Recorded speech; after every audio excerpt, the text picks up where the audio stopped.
Well, Father, we thank you for today. We invite you into this broadcast. We want to broadcast whatever message you want to broadcast today.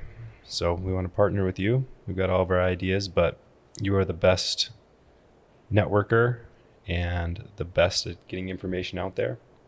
So we just want to partner with you today. We invite you into this space. In Jesus' name, amen. What is cryptocurrency? Dad, you want to take a stab at what is cryptocurrency? What is cryptocurrency? Well, as I began looking at it years ago, which I really didn't have a very high view of cryptocurrency when I first was confronted with it, because it's like it's invented out of thin air and so forth, and it just didn't make sense to me. But I'm related to this gentleman over here, Jason, and he kept talking about it, and so I had to start, thinking it through, and part of that was I watched what it was doing, and the volatility put me off because it would go up and go down, and it wasn't clear how it was going to end.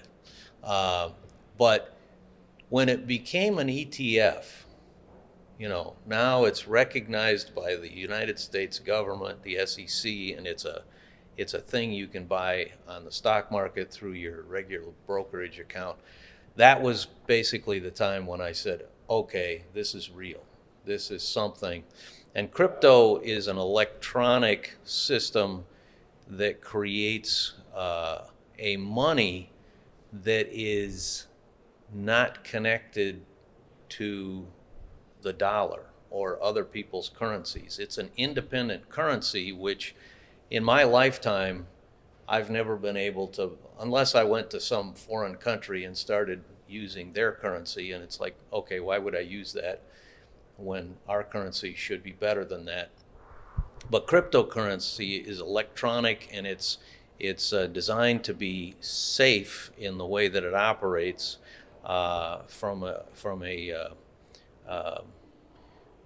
Crypto is talking about encrypting things in such a way that it can't be hacked. Cool. Mick, maybe describe a little bit, add anything to that you'd like, but describe kind of when you first learned about it and what it meant to you and your story and helped you along. Yeah, I had a pretty unique story here with being a poker player, but mostly between 2003 and 2014 or so. Had a lot of really sharp friends, like a lot of guys that would have been really good in the stock market, or they spent a lot of times on like Reddit boards and things like that, where there was a lot of like wild stuff that you don't want to be involved in. Alternative media, alternative ideas. Yeah, but really smart people out there, like really on the front lines of things that might be working. What's new and happening. Yeah. And so a few poker friends of mine that I would attribute being like extremely smart people and very discerning had told me about this in like 2014 when it was around like $450 Bitcoin specifically. Yeah. And I had just happened to like do pretty well in a tournament, had like 50 grand, and I was like, no, I'll wait. But then fast forward to like 2017 or so, I started to see kind of the writing on the wall, kind of actually tried to learn about it. Yeah. And I think the more that I dove into it, the more the pillars of it or the framework of it lined up with things that I agree with, things like transparency, the way that you can't print more of it, just different safeguards that are built in. And then I was also seeing how loud the media was being about it. And that was like giving me a little red flag of like what are they trying to talk me out of here? Which all that did is cause me to dive in deeper to do more research. Because poker, again, is all about finding the truth. Yeah. And so I just kind of dug in until I got a place of resolve and seeing how Bitcoin could be the future. That's good. Well, when I think about it, actually, in my case, acknowledging I'm kind of a geek in some respects, like enjoy doing deep dive research on things. But I think my openness came going all the way back to 2007 and 2008 when I was learning about the financial system and how I'll just use the word broken, I guess, in a way of how, or to say it a different way, how much better it could be.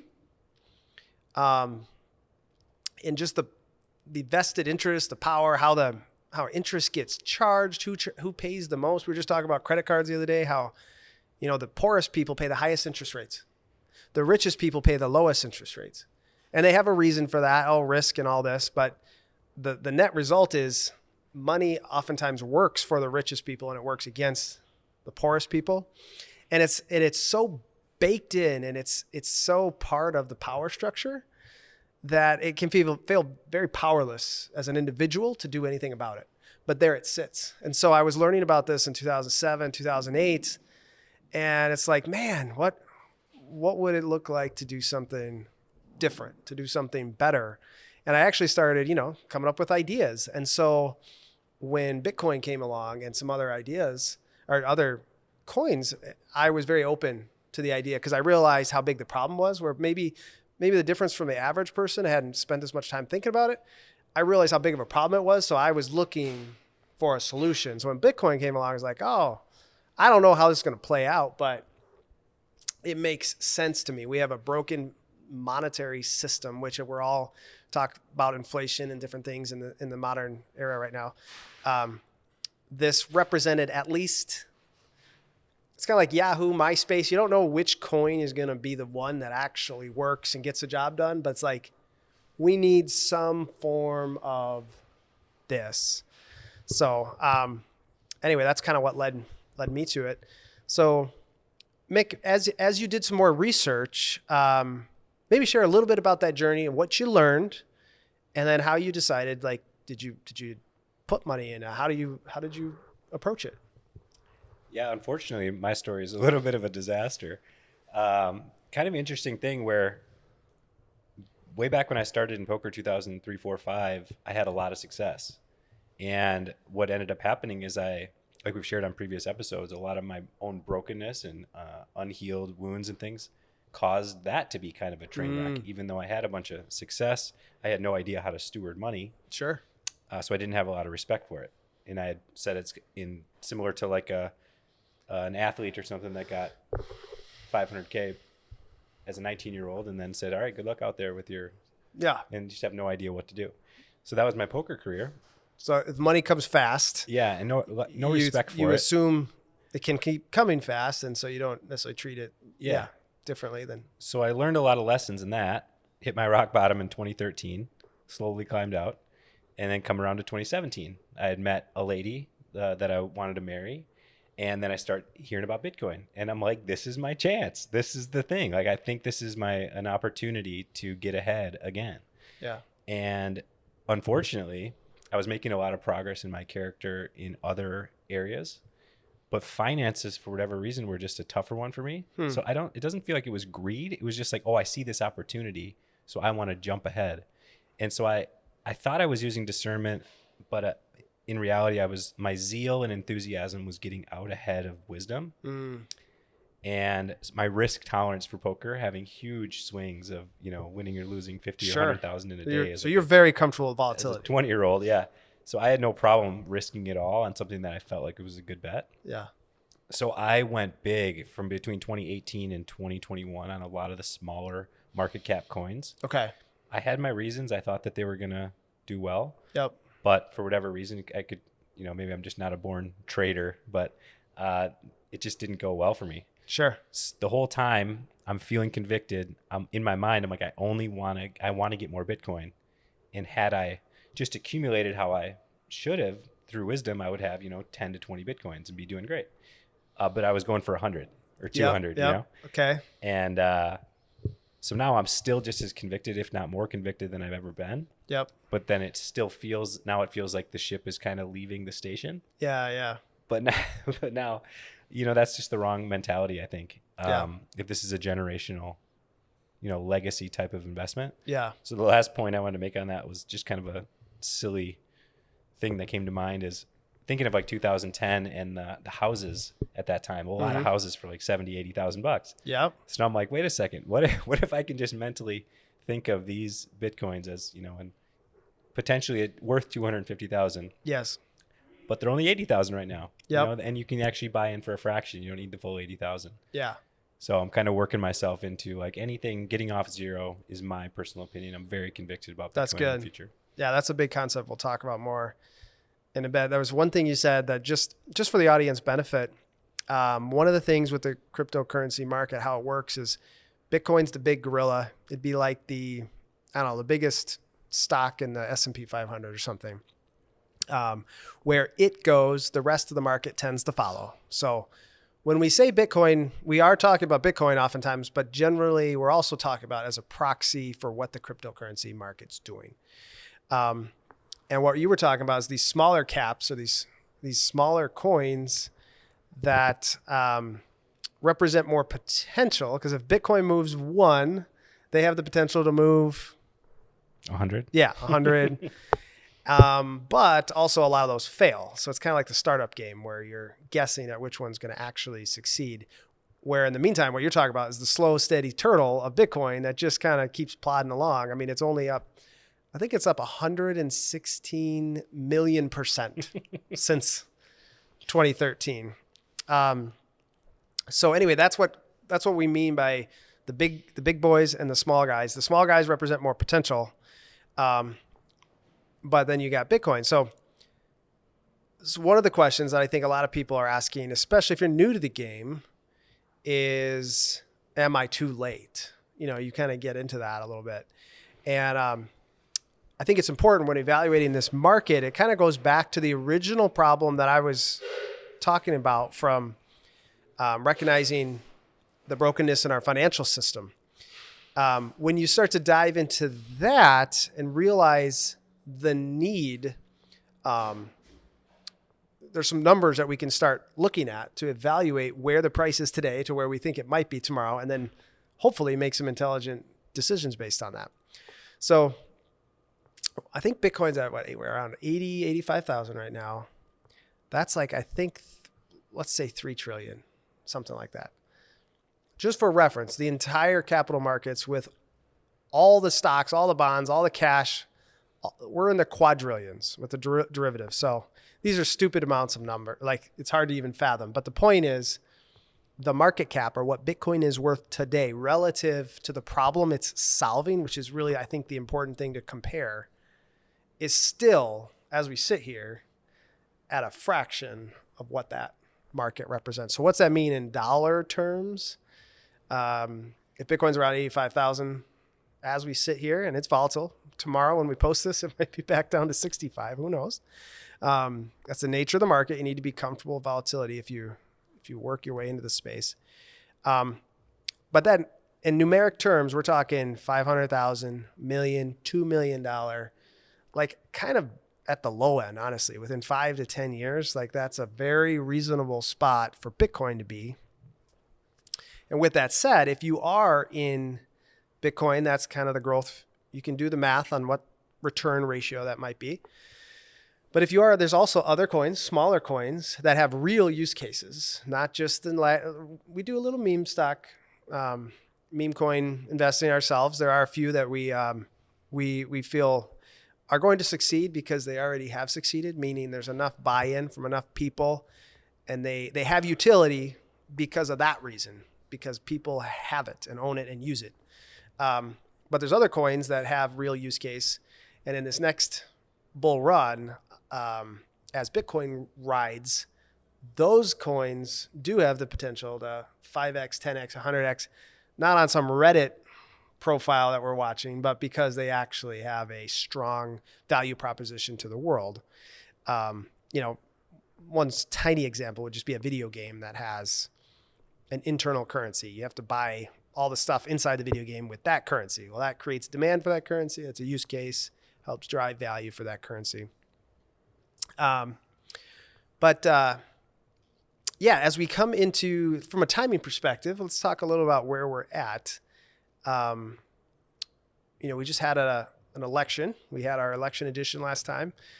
Even did our best not to mention the candidates' names too much, but just talking about making decisions, discernment, things like that. But with Trump now being the president-elect, Mick, maybe what does that mean to you as an investor, as you're evaluating the market, where we're at in the time, and what does it in opportunity terms represent to you? I think as I've gotten a little bit more wise throughout the years, I'm trying to take a pulse on not just my own little world, but reading several different articles, different types of Twitter feeds and things from both sides of political, and just getting kind of an overall gauge of people's mentality. And I would say it's tipping towards hope for a lot of people. I think we're not quite sure where that's going to lead regarding finances overall. I think my optimism wants to say everything's going to be great. Yeah. But tentatively hopeful, I would say. I feel pretty good. Yeah. Okay. Dad, maybe you could chime in as you obviously you started off like a lot of people, not knowing a lot about it. You happen to have a younger son connected to the market, sharing, casting vision. What does the opportunity look like to you, maybe in terms of somebody new to the marketplace, and why might somebody move in this direction? Yeah, and I don't know, because of my age and my history in just living life, I'm not trying to get rich quick. That is not. I've learned over the course of time that usually people who want to get rich quick they don't. I don't know what you're talking about. Over the long term, they don't. There's a few of these hairs. Yeah. So I'm looking for things that there's substance behind. And one of the reasons I like Bitcoin so much is I'm an engineer. I've spent Bitcoin specifically outside of all the things. Yeah. And design matters. When something is designed a particular way, it does what it was designed to do. Bitcoin has been designed I don't want to say that other ones aren't. I'm just saying it's designed really well. And part of the reason I think it is as big as it is because it was designed to be big. And the thing that happens, it's kind of like if I have a 36-acre lake nearby, a huge rainstorm can cause that thing to go crazy, as far as how much water is in it, and it can overrun the banks and everything. But the ocean, you can have a hurricane, and the ocean level itself is going to stay the same. It's not, because it's such a huge body of water. And Bitcoin has become that. It is getting to the point now where, and as it grows and grows, it is more and more stable, even though, even if people are jumping in and out of it, the fact is there's so much there. And that's part of the design. They've designed it such that there's a limited supply of it, which means over the course of time, it's destined to go up in value because of the scarcity involved, and they can't add more to it, so they can't dilute it. And you can't say that of the American dollar, for example. It keeps getting diluted, and I've watched that through my life. A dollar. There used to be a dime store. I would go to the dime store when I was a kid. A dime store. What can you buy with a dime? You can't even buy a stick of gum now. It's ridiculous. But there were stores that were called a dime store, and you could get things for a dime. $2 for a model car. That was like what I wanted to do.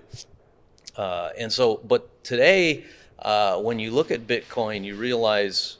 And I've realized this, is that it is much more stable. It went through adolescence where it was, all over the place. And it's not that it's not still possible for it to be volatile. It will be volatile, but it's getting so large that its volatility is going to be, more in percentage than price, I think, over the long term. And it's destined to gain value by design. And so I think for that was the reason why I decided, okay, this is a crypto that I think is is a good bet at this point. And I'm not the kind of investor that wants to, jump into something that's crazy fast, but that's, every investor is different, so if people want to get into, the other cryptos and so forth, I think long term they're going to do well too. It's just you're going to, you're going to see much more volatility. And, if that makes you lose sleep, then that's not for you. Don't do it. Don't do it. Not worth So, but anyway, that's why I like it. Really good. good, Jack.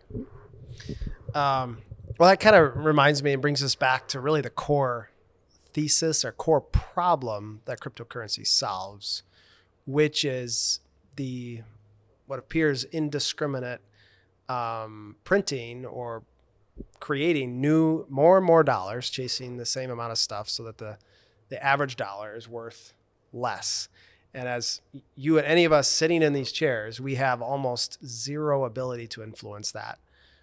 But we can use our voting or purchasing power to acquire alternative assets that, in our opinion, can help us protect that purchasing power. And if we choose the right things, grow through it. So maybe wanted to shift a little bit. This is along the lines of reasons why you might do this, but I feel like some of this is actually getting into the spiritual side, the spiritual reasons why this is a good idea. Mick, I know you and I spend a lot of time talking about spiritual concepts. Maybe from your perspective, talk a little bit about why, like the spiritual side of investing, and then specifically why crypto or Bitcoin might, align with some of those values. Yeah, I touched on it before, but I think the transparency of the blockchain, where every transaction on the Bitcoin ledger is accessible. So there's no hiding, which is nice. And then the other one that Jack mentioned, where you can't print more of it. And it's a distributed ledger across all these different nodes. So every day it gets harder and harder to hack, more and more expensive to hack, more and more impossible to hack. I really like the ocean analogy. So I think the pillars just kind of line up with integrity in a way. So I'm not the most articulate with talking about technical terms, but I think that is what I was looking at. I'm like, I don't see how you can beat the system here. And there was no real red flags. Yeah. So short answer. That's good. I think that word integrity is really what we are talking about. There's a concern, not a concern. There's an observed rate of degradation in the purchasing power, where if we sat on our dollars, put them in the bank account or whatever, the amount of additional dollars that are running around, we're going to lose purchasing power. I think you bought your first house for $27,000. Yeah, 1979? 1978. 1978, you could buy a house for $27,000, like a real house, not like a North Minneapolis house. Oh, basically a brand new house. That's 0.3 Bitcoins. Yeah. So that's a real problem. And it, at the end of the day, the monetary system, our money basically impacts every single decision we make all day long. And if we don't have money with integrity, that impacts us in a negative way every single day. So I honestly think this is one of the most hidden problems in modern society, is that lack of trust in the money itself and ostensibly the people that are in control of it. And so to have an alternative, to have a way to exercise influence and power and strength to go outside that system represents a very meaningful opportunity and is aligned with what you were saying, like trust, transparency, cost. It's cheaper, and fraud, much harder to commit fraud. So it's theft. How many schemes are we subjected to on a daily basis, from stealing our Facebook account to who knows what other, the classic guy from Africa that wants to give us his inheritance, right? Just send him your social security number. So these are what we're basically saying is there's a set of values that these things these cryptocurrency things serve a set of values. And then that's where we kind of conclude that these really derive their value from a spiritual level, solving big problems that matter to all of us. I guess on a go forward basis, Mick, what, for average person kind of coming in, what are some rules of the road, or just like some practical ways they can learn and grow and, not necessarily go all in, or, like what were maybe some thoughts around someone new to the space? What would you recommend for them? One little thing I wanted to add from you're talking about its value, it just came to mind, was just how it kind of also eliminates a lot of the middlemen and a lot of the fees. Yes. It's one of those things. I just looked into America, and it's like Visa, 3%, 4%. Everywhere you look is fee after fee after fee, and different types of taxes and everything like that. And it's like one of my first use cases I was seeing is Bitcoin. You were able to send it to people in other countries just because you felt like it. Yeah. And it was just instant. Cross border, it doesn't matter where you're at. Yeah. And I'm like, okay, this is adding real value across borders and removing the middlemen. Yeah. So I wanted to just That's say good. that too. And so now jumping in the market, let's say that. But then I can't control it if I'm not in the middle. That's what the middlemen say, right? Yeah. Coming in now, I would say Bitcoin, Jack described that really well regarding the ocean. I would say that's how I feel as well. So that'd be where I'd be putting a significant portion of my, let's say I had $100,000. I'd probably be putting somewhere around. This is your personal opinion, but yeah. This is not financial advice. Yeah. Trust me, from my previous stories. Yeah, we can always speak to what we would do ourselves. Yes. If I had $100,000 to invest, I'd probably be putting somewhere 50 to 60% in Bitcoin. Okay. And then I'd be looking at some of the top 10 market cap ones, which have more volatility than Bitcoin, but not as much. But represent perhaps more potential. Yeah. Yeah. And you can go in and you should read and do your own research on things like Ethereum and Solana and Dogecoin and Shiba Inu and things like that. Dogecoin's an interesting one. It's kind of fun because it's like it messes with people because the especially some of the older generation, they're just like, does not compute. This doesn't make sense. And basically, it's a joke. They started off as a joke. This is not a fake coin, but a joke coin. But enough people got the joke, laughed at it, that bought in, and it's working. Yeah, and it's like the power of community, I think, is something that hadn't been realized on a global scale until now. We saw what happened with GameStop. Yep. And it's a similar type of thing where they're just like, we don't care what you say. We're deciding what it's worth. Yeah. And that's kind of their attitude. Yeah. And then Elon, being the way he is, he just was like, this is cool. So he's starting to have these talks about potentially making Dogecoin the part of money something, of X going forward and things like that. Specifically on that, just tell the very direct story is he's kind of a man of the people. He's looking for opportunities to benefit the masses. That's one cool thing about Elon that I appreciate personally. And my understanding was he was walking the production line one day and just doing an ad hoc poll. Out of all these currencies, which ones do you own? And I was like, Doge. So even in jest, when he's getting pulled into the new administration, it's the Department of Governmental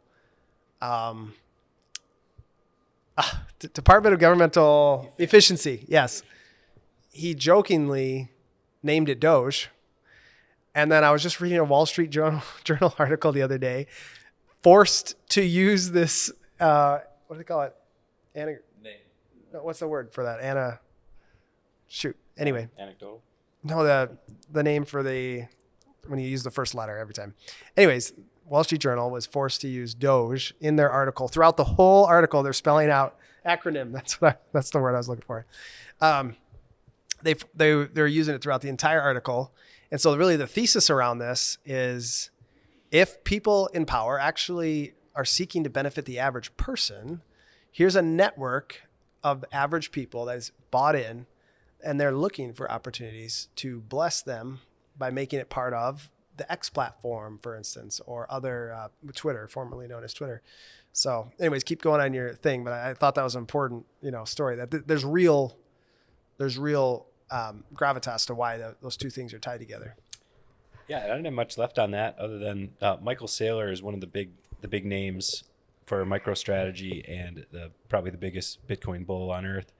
And he said something recently that I really liked, where it's basically you're going to spend around 40,000 hours working and trying to accumulate wealth. Maybe spend 100 hours trying to learn how to keep it. Oh, that's good. And so I wanted to ask you, Jason, when you talk about some of the guardrails or like the on-ramp for the new age, I don't think there's too many people that would argue that eventually the paper currency will go away and governments will still exist, and maybe they'll get more transparent, less bureaucracy and things like that. So how would you think that they would go about transitioning from where we are now into the new world? Well, I'm a big finance geek. So I appreciate that not everyone gets it, likes it.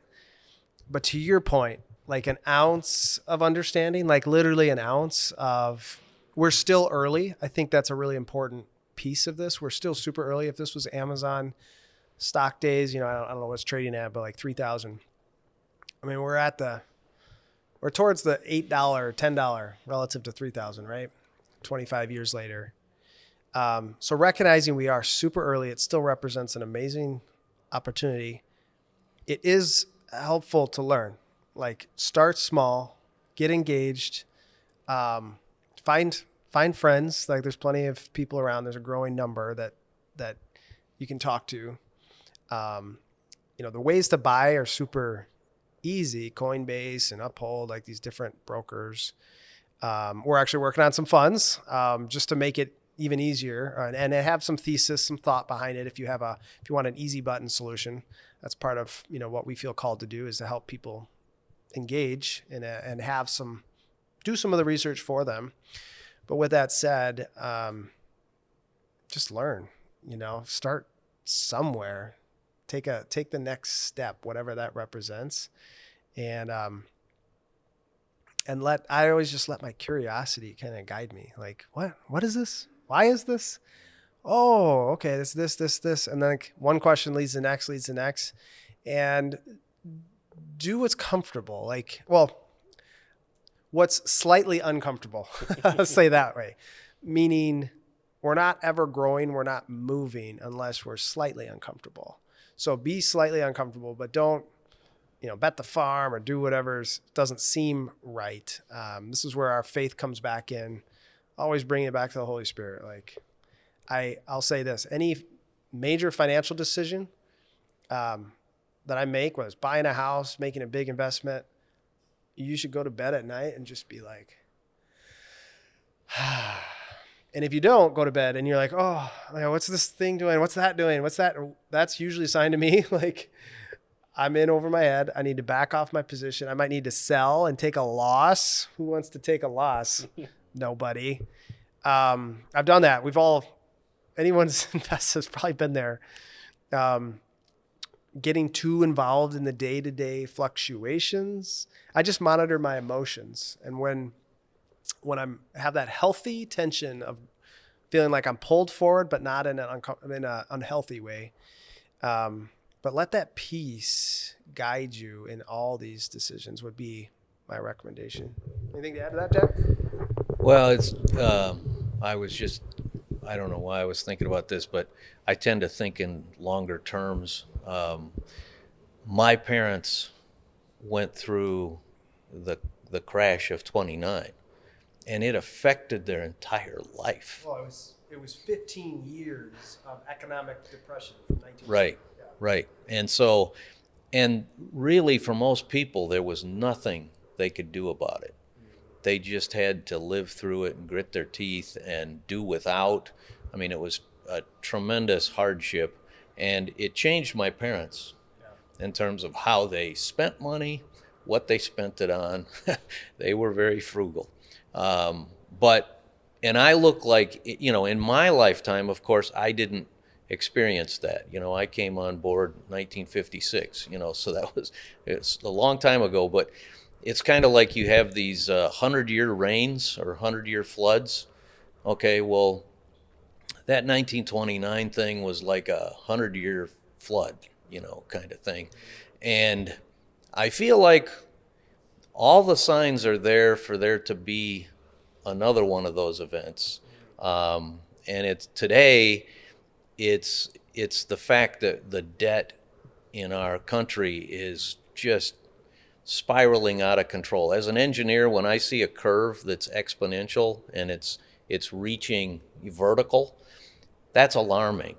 Whatever it is that you're doing, unless that's the desire, if that's not the desire to have something, go off the chart, that is not a desirable thing, and it's usually very difficult to undo. And the thing that I see about cryptocurrencies and even metals is it gives people an alternative.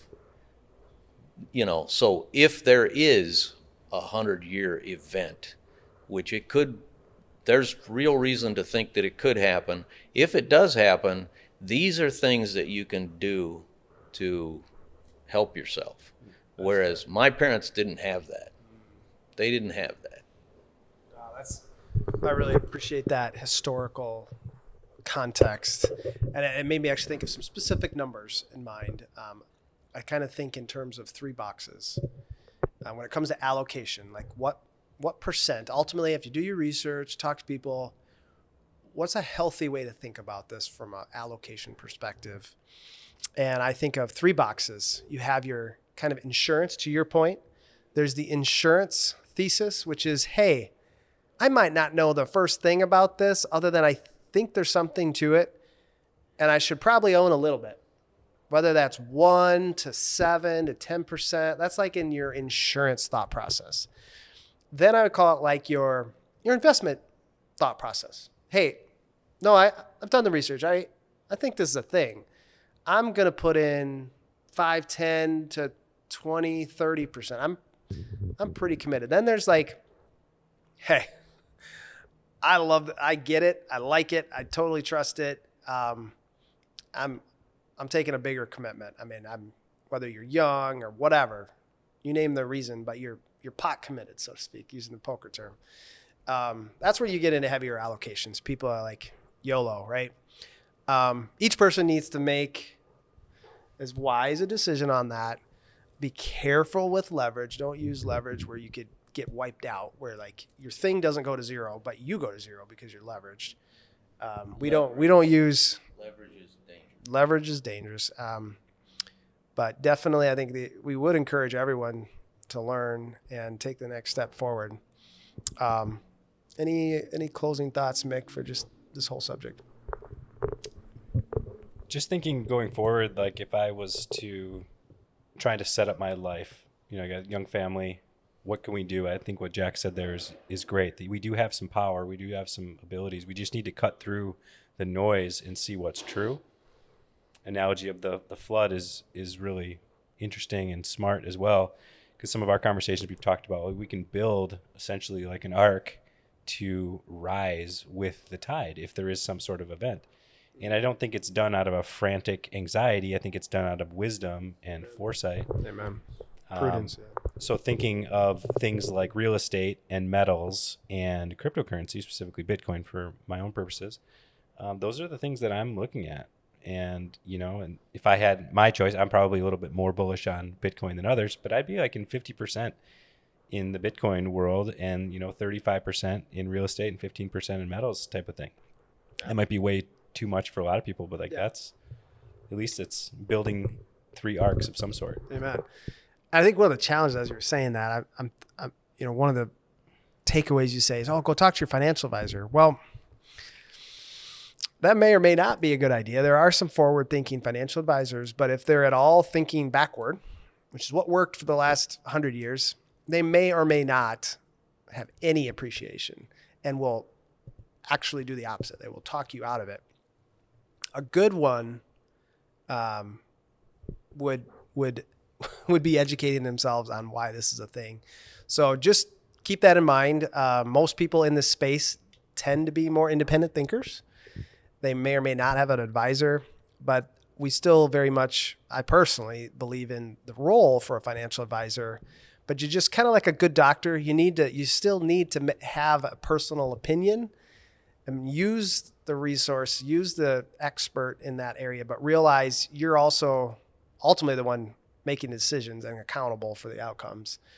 And anyway, I was just like a little aside on financial. We believe in the role. It's just not all of them are created equal. Well, and I think, everyone has to make their own decision. And really the big thing here, this is what, again, in engineering terms, is a discontinuity. If there is a 100-year event, this is not business as usual. And so to be prepared for it, it's not business as usual. But you still have to make the value judgment. Do you believe that there's a problem? When I look at the debt curve, it alarms me, okay? Because, everything has momentum. So how long is it going to take to slow that thing down and bring it back?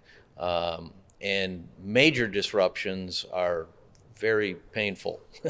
And so, there's all that kind of stuff that's going on, and the risk, and I just think people should study this stuff. There's today with all the AI tools, you can go and ask all kinds of powerful questions and get really good information to point you in a direction to do more study. You don't necessarily trust the AI to have all the information, but they can point you in the right direction, and you can gain information. And, today I think we all need to be more informed about our finances, because we are near a point of risk that in my lifetime hasn't occurred. It is now here. There is a point of risk, and we need to be smart people. We need to be much more wise and actually delve into things. Like, I've never just loved finance stuff. It's like, I want to be an engineer. I want to design things. That's what I've wanted to do all my life.